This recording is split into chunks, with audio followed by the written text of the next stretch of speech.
Tonight, on Road to 2026, the World Cup playoff drama is finally over.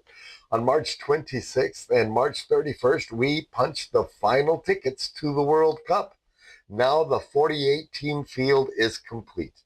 On today's show, we're going to go over those playoff results. We're going to take a look at the final group standings, and we're going to go over some of the biggest friendly results of the last couple of weeks, including we're going to see how Mexico and the United States did against visiting Belgium and Portugal. All of that on Road to 2026. Let's start with the matches that completed the field. This was the final playoff window, and it gave us drama, penalties, late winners, and a few genuine surprises. Let's start with Path A. Bosnia-Herzegovina survived Wales after a 1-1 draw and then advanced on a 4-2 penalty win. They moved on to play Italy. Italy had beaten Northern Ireland 2-0 to reach the final. Then came the shocker. Bosnia held Italy to a 1-1 tie during regulation and extra time. And when it came to the penalty shootout, Italy just couldn't get it done. Bosnia and Herzegovina scores 4 penalties to Italy's 1, sending Italy out and back into another World Cup heartbreaker. Italy is a 4-time champion of the World Cup. They won the World Cup in 1934, in 1938, in 1982, and again in 2006. But this time, the Azzurri is out. For the 3rd World Cup in a row, we're going to have a World Cup without Italy. Up next is Path B. In Path B, we had Sweden that rolled past Ukraine in the first semifinal 3-1, and Poland came from behind to beat Albania 2-1 in the second semifinal. That put us with Poland against Sweden in the final, and Sweden edges Poland out 3-2. Victor Gyökeres delivered the late winner that sent the Swedes back to the World Cup, and Poland is out of World Cup contention. The last time Poland was in the World Cup was in 2022. They did take 3rd place in 1974 and 1982, but they're going to have to wait another 4 years if they want to attend their 10th World Cup, because Sweden has eliminated them from Path B, and Sweden advances to the World Cup. Now let's move on to Path C, where Turkey was the surviving team. They beat Romania 1-0. And in the other semifinal, Kosovo won one of the wildest games in the window. They beat Slovakia 4-3. That was a thriller. But in the final, Turkey against Kosovo, Turkey kept it tight again. They beat Kosovo only 1-0, but they end a 24-year World Cup drought. Turkey is back in the World Cup. They advance. They are the winners of Path C. Now let's move on to Group D. Group D is the team that the Czech Republic survived.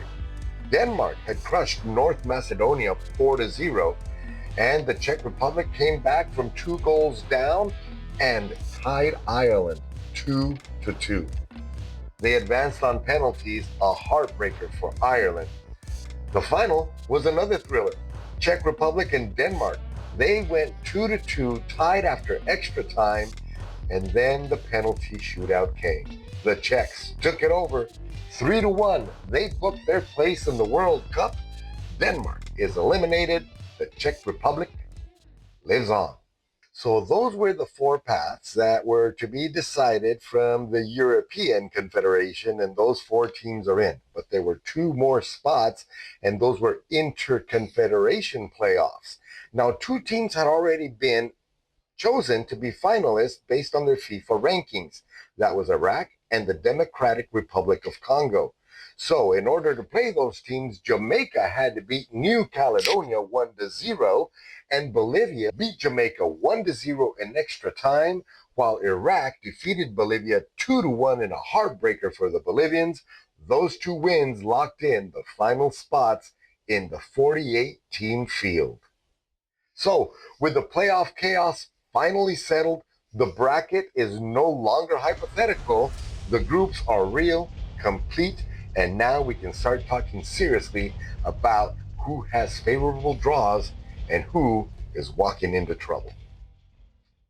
Let's move on ahead now and take a look at the full World Cup picture. Now that all 48 teams have qualified, let's give it a rundown, starting with Group A. Big time landing for the Czech Republic. They're going to play in the group with Mexico, South Africa, and South Korea. Mexico and South Africa open up the tournament on June the 11th. And so South Korea, their first match is going to be against the Czech Republic.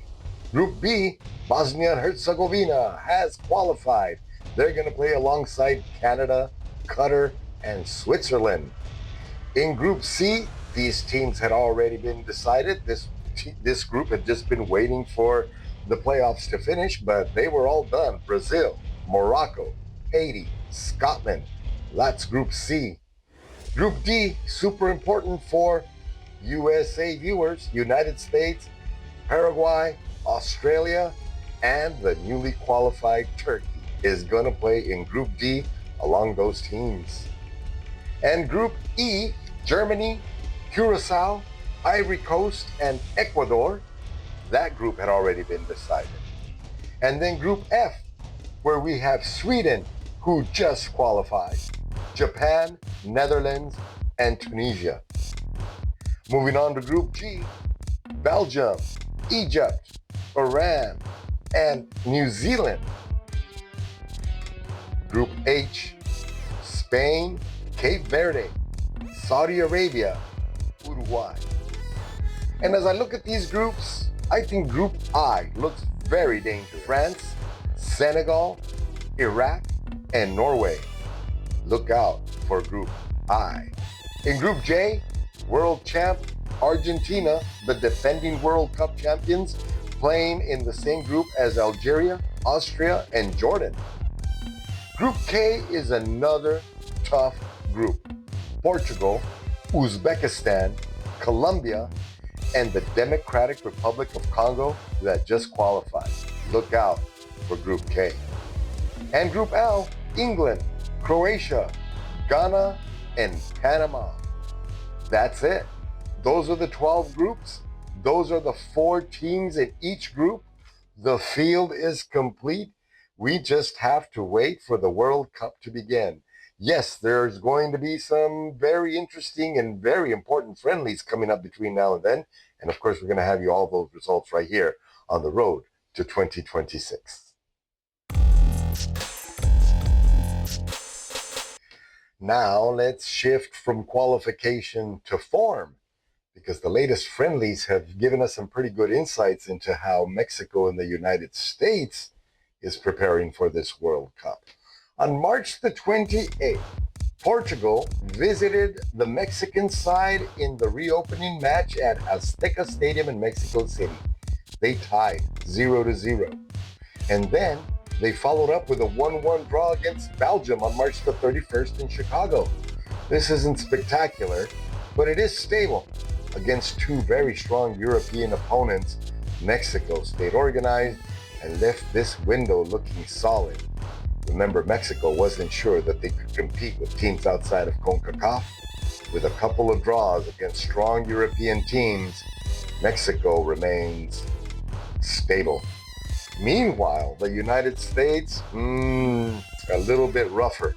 The Americans lost 5-2 to Belgium on March the 28th in Atlanta. And then they moved on to play Portugal a few days later in Atlanta, hoping to redeem themselves. But Portugal came in and blanked them out 2-0. So the U.S. showed flashes, but the results also reinforced the biggest concern going into the World Cup: defensive vulnerability against top opposition. That's going to be the Achilles heel for the USA men's national team.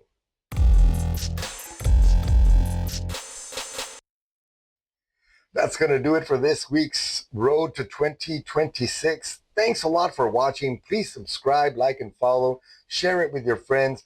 Let's start getting excited about World Cup 2026 because it is just about here. We'll see you next time. Until then, be a good sport.